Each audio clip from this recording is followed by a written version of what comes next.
Les dirigeants de l'Afrique de l'Ouest veulent entraîner la CEDEAO, l'Union sous-régionale commune, dans une guerre contre l'un de ses membres.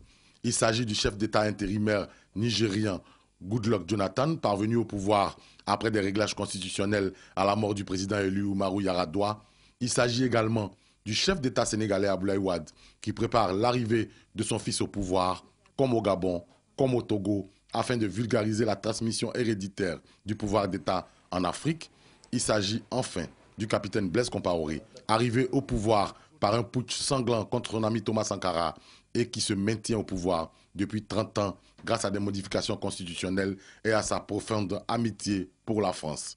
Ces trois personnages veulent renverser officiellement un pouvoir élu par le peuple ivoirien pour installer un pouvoir reconnu par certains dirigeants d'une communauté dite internationale.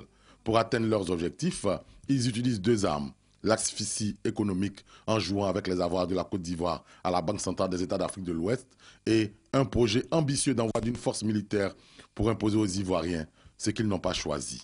Mais il est bon de rappeler que lorsque la Côte d'Ivoire est attaquée en 2002, cette même communauté dite internationale, dont la CEDEAO, ont écarté l'usage de la force dans le règlement du conflit.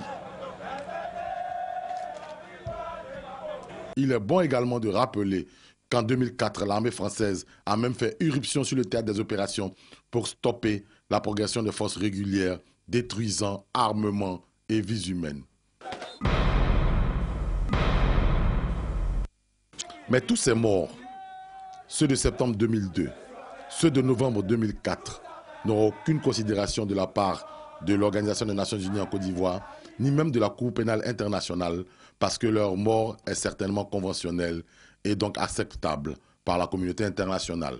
Aujourd'hui, pour conserver leur pouvoir trentenaire tacheté de sang, pour faire de leur pays un patrimoine familial ou pour être titulaires de leur pouvoir, des chefs d'État africains ont osé décider de légitimer une rébellion armée par une action militaire contre des forces régulières pour faire plaisir à l'Occident. Donc on n'est plus rebelles, on a des forces républicaines.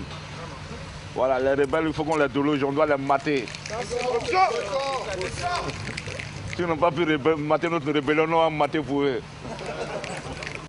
Goodluck Jonathan, Wade Abdoulaye et Compaoré Blaise ont même oublié qu'ils ont en Côte d'Ivoire de nombreux compatriotes. Lorsque la Côte d'Ivoire sera en guerre et que les combats feront rage parce que les Ivoiriens sont très déterminés à conserver leur souveraineté, ce sont plus de 3 millions de Burkinabés, par exemple, qui retourneront dans leur pays pour se mettre à l'abri et s'en prendre certainement à celui qui leur aura arraché le pain à la bouche, Blaise Compaoré.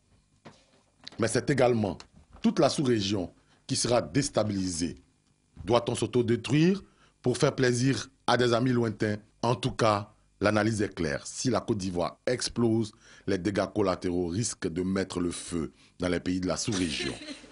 La Côte d'Ivoire, qui pèse malgré tout 40% de l'économie de l'UEMOA, aura après sa crise un autre type de collaboration avec les pays qui l'entourent en particulier et ceux de la sous-région en général.